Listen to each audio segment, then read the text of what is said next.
Pekan Blenderit, tervetuloa!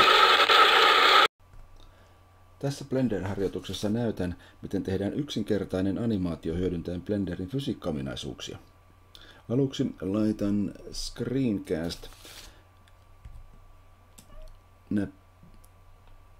näytön päälle. Näin, pistää vähän isompaa kokoa tuonne tekstiä vähän isommaksi, 32. 34. Eli nyt täältä vasemmasta alareunasta näkee, mitä näppäimistön ja hiiren painikkeita käytän. Aloitan muokkaamalla oletusnäkymän kuutiota. Eli S-skaalaus Z-akselin suuntaan ja litistän kuution ohuvaksi levyksi. Näin. Ehkä pikkasen vielä. Hieman vielä. Seuraavaksi skaalaan sitä Y-akselin suunnassa. Eli S ja Y. Saadaan siitä pitempi levy.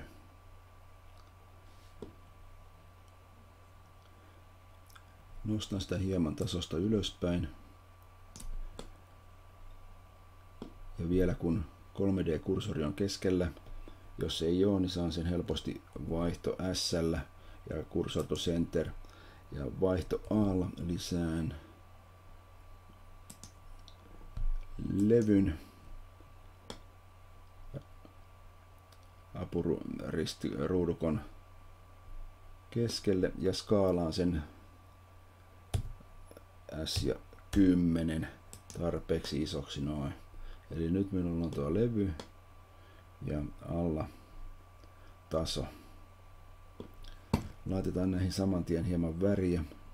Poistetaan tuo työkaluvalikko ominaisuudet ja tähän pistetään levylle, annetaan sopiva väri tuolta ja väriksi valitaan vaikkapa ruskeahko väri. Ja hiiren oikealta klikkaamalla saan ton alla olevan tason valittua ja siihen laitetaan väriksi vaikkapa tummahkon vihreä. Ja voidaan pienentää spekulaarisuutta, jolloin se ei ole heijastava. Noin. Ja edelleen 3D-kursori on ruudukon keskellä ja vaihto A:lla lisään sylinterin. Sylinteri on nyt kohtisuorassa lautaa vasten ja käännän sitä vihreän eli Y-akselin suhteen 90 astetta eli R, Y ja 90. Numeronäppäin 3 otan oikeanpuoleisen näkymän ja numeronäppäin 5 muutan näkymän orttonäkymäksi eli suora kulmaisen näkymän ja skaalaan sylinteriä hieman pienemmäksi, nostan sitä ylöspäin ja skaalaan vielä pikkasen noin ja tarkastellaan hieman lähentää, voidaan sitä vähän skaalata, että se juuri sopivasti mahtuu tuohon levyn alle ja laudan alle ja levyn päälle näin. Saman tien voimme laittaa sillekin jonkun värin. Tämä on vähän tommonen vaalean sininen. Noin, eli nyt meillä on tuo lauta ja sen alla sylinteri. Otetaan etunäkymä numeronäppäin 1 ja skaalataan sylinteriä punaisen akselin eli X-akselin suhteen. S ja X ja skaalataan se hieman lautaa leveämmäksi noin. Eli nyt meillä on kiikkuslauta siinä. Otetaan numeronäppäin 3 taas sivunäkymä. Hiiren oikealla klikkauksella valitsen tuon lankun tuosta päältä ja ruvean käännään sitä niin, että toinen pää osuu tonne maahan asti. No, otetaan vähän tarkempi noin ja käännetään sitä vielä hivenen noin.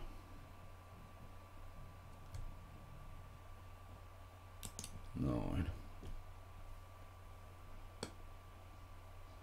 Nyt näyttää olevan kaikki kohdallaan.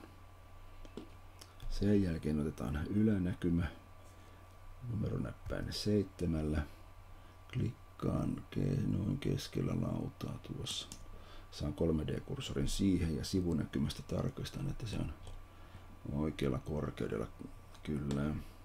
Lisätään tähän vaikkapa vaihto A:lla manki, eli Blender-maskotti siihen. Otetaan taas sivunäkymä. Nostetaan maskottiin päätä hieman ylöspäin. R-rotateilla käännetään sitä noin, että saadaan se vaakatasoon. Siirretään sitä laudan päälle ja lasketaan se alas. Vielä hieman kääntyä siihen noin, niin saadaan se tasaisesti tuohon laudan päälle. Ja voidaan ottaa tuo smooth tuolta. Saadaan se pehmennettyä. Ja tällekin voidaan laittaa sopivasti joku väri, hieman vihertävä väri näin. Sitten ylänäkymä taas numeronäppäin 7. Ja klikkaan tuossa keskellä lautaa noin, että saadaan 3D-kursori siihen. Ja sitten yläpuolella noin. Eli ylänäkymästä se on laudan keskellä ja sivulla nähdään, että me ollaan jonkun verran laudan yläpuolella. Ja taas vaihto A. Saadaan pieni kuutio siihen. Jota pienennetään hieman kuutiota noin, että se on sopivan kokoinen. Ja annetaan sillekin sopiva värisävy. Eli violettimainen, tumma violetti. Se on melkein musta noin. Selvä. Nyt meillä onkin A-kirjaimella saadaan noin valinnat pois päältä. Ja nyt meillä on tämä perusasettelu tässä kunnossa. Eli meillä on taso, jonka päällä on sylinteri, sen päällä lauta. Ja sitten on kappaleena meillä on tuolla toi maskotti apinan pää ja sitten on toi kuutio. Ja nyt lähdetään tekemään fysiikka muunnoksia, eli klikataan tuolta Physics-paneelista ja hiiren oikealla valitaan kuutio, rigid body ja se on valmiiksi aktiivinen. Annetaan kuutiolle hieman massaa vähän enemmän, että voi laittaa vaikkapa, no sinne voisi laittaa nyt suosiolla 15 kiloa vaikka. Sitten otetaan tuo laudan pätkä, se sijoitetaan kanssa aktiiviseksi, klikataan sylinteriä, rigid body, se on aktiivinen ja apinapäätä ja se on myös aktiivinen. Ja viimeksi klikataan vielä tätä tasoa, rigid body word, ja sieltä otetaan tää, se voidaan laittaa vaikka oikeastaan passiiviseksi noin. Ja nyt meillä onkin kaikki valmiina tässä, joka voimme tarkistella mitä tapahtuu kun pistämme tapahtumat pyörimään. Eli täältä saamme ton Play Animation näppäimen ja sitä painamalla saadaan kuutio putoamaan, joka heittää sitten meidän apinapään ilmaan.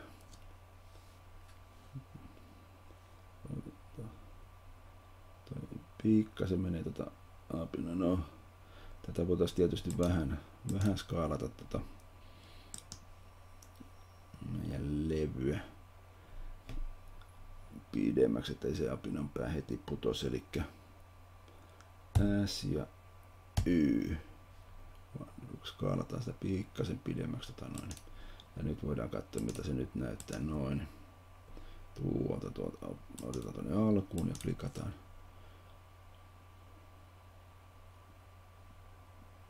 Noin, se jää siihen paikoille. Selvä. Siinä meillä onkin valmis yksinkertainen animaatio. Seuraavassa osassa katsotaan, miten tästä saadaan sitten tehtyä ihan video äänineen.